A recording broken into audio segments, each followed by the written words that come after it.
Promoter. In this part, I will present the company profile of Intel and TSMC to you. Intel Corporation is a global semiconductor company founded in 1968 and headquartered in Santa Clara, California, United States. Intel operates in both the design and manufacturing of semiconductor products. Its main products include CPU for desktop and laptop computers, server processor for cloud and enterprise applications, as well as solutions for AI and IoT. Intel sells its product globally, serving markets in the United States, Europe, and Asia, and expanded internationally to remain competitive, access skilled labor, and stay close to major customers. TSMC is founded in 1987 and headquartered in Hsinchu, Taiwan. It is one of the largest semiconductor foundry. Unlike Intel, TSMC focuses on contract semiconductor manufacturing and does not design its own chips. It provides advanced semiconductor fabrication service for global technology companies in industries such as smartphone, high-performance computing, AI, and automotive electronics. TSMC operates internationally across Asia, North America, and Europe, and expanded globally to support multinational customers, reduce supply chain risk, and maintain leadership in advanced semiconductor manufacturing. Slide, I'll be explaining about capital structure. Capital structure for Intel Corporation most likely to an increase of leverage in 2024 due to its expansion and technology advancement. For TSMC, the reduction in leverage was maintained through its profitability. Intel Corporation debt-to-equity ratio remained low and stable with a minor fluctuation from 2021 until 2024, reflecting a conservative financing approach. For TSMC, the debt-to-equity ratio declined steadily over the period, indicating reduced reliance on debt and greater use of equity. The comparison between the two companies, TSMC prioritized deleveraging and funding growth through retained earnings more strongly than Intel. Next is leverage analysis. Intel Corporation, the level of financial leverage is relatively low and constant during the 4-year period. Although there was an increase in its leverage position towards 2024, this is not due to any financial difficulties. It is because it used debt for financing large capital outlays such as its fabrication facilities. For TSMC showed a strong and steady pattern of deleveraging. This is evident from the fact that TSMC debt-to-equity ratio has steadily decreased. TSMC has successfully decreased its dependence on debt. Next is return earning analysis. For Intel Corporation, return earning were another significant source of fund within the company. Although the relative influence was less than TSMC, the return earning were not sufficient to meet the expenses of major capital expenditures. The company therefore used debt financing in addition to the return earning. For TSMC, the company had always been able to reinvest a significant part of its profit to enhance capacities. Return earning took precedence over the dividends. Slide is financing method. For Intel Corporation, it adopted a balanced funding strategy which involved the use of return earning as well as debt funding. The company used return earnings to meet daily operation and use it to meet a portion of its capital expenditures. This funding strategy helped the company to diversify funding rates. For TSMC, it used internal funds as its major financing source, with return earning being used as the principal means to finance its growth. The company used that as the supplementary means. Okay, my name is Muhammad Khairul Hafsyah Menkap Murzaman and my metric number is 301124.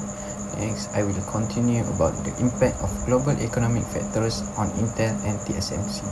For interest rate changes, Intel is more affected because rising US interest rates increase its cost of debt. Intel relies more on issuing bonds and long-term loans, so higher rates may delay capital-intensive projects like new fabs.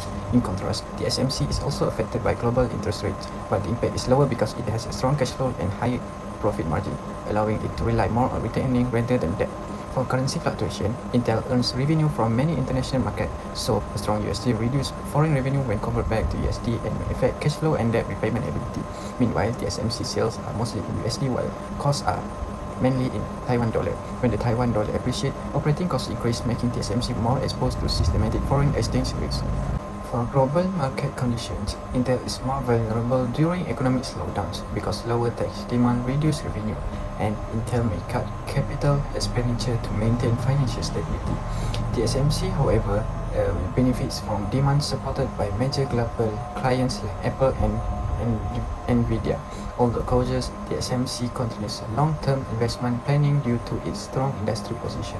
In terms of access to capital market and political factors, Intel has a strong access to international capital markets, but it is sensitive to US monetary policy and global trade regulations. TSMC faces geopolitical risks related to Taiwan, but this risk is partly mitigated by strong support from the Taiwanese government and the fact that the semiconductor industry is considered strategically important globally.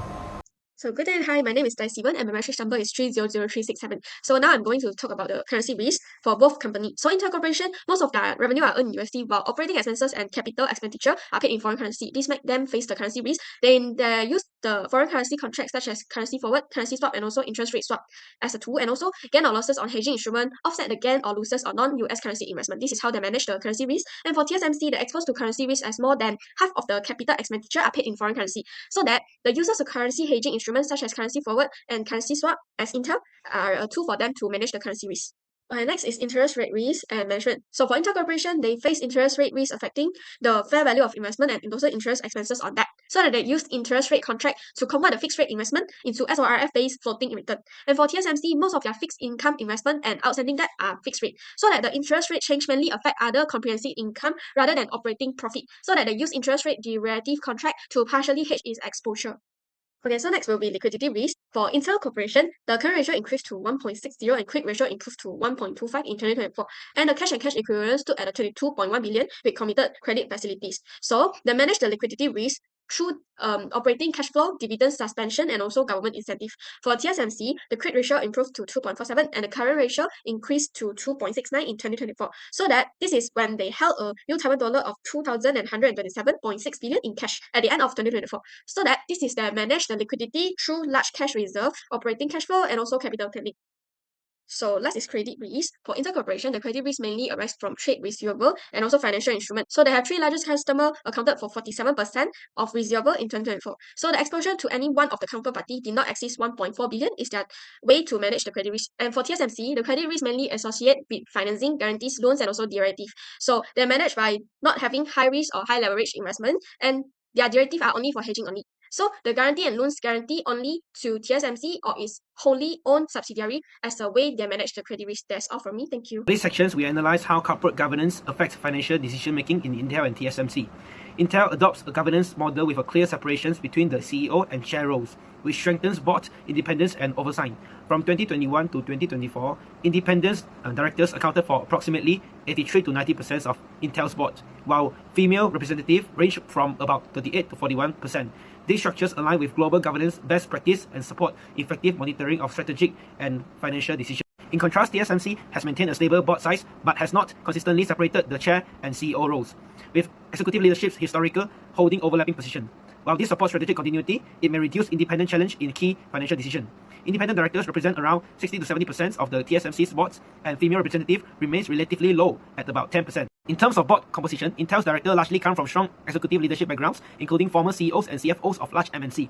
This provides Intel with expertise in capital market restructuring, merge and acquisitions, and also large-scale investment decisions, which is especially important given Intel's ongoing transformations and expansion strategies. In contrast, TSMC's board is dominated by technical experts and C-level executives with extensive experience in the semiconductor industry. This technical focus supports informed decision-making for capital-intensive fabrication investment and long-term research and development. TSMC also places strong emphasis on audit, risk, and sustainability committees, reflecting the operational, regulatory, and geopolitical risks faced by the semiconductor industry. Both companies have faced governance challenges that influence their financial decision-making.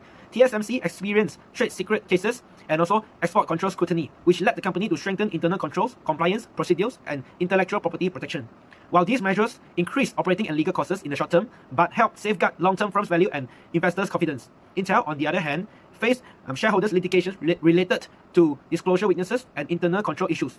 In response, Intel enhanced its compliance and disclosure practices, which may result in more conservative financial reporting, a higher cost of capital, and adjustment in capital allocation decisions.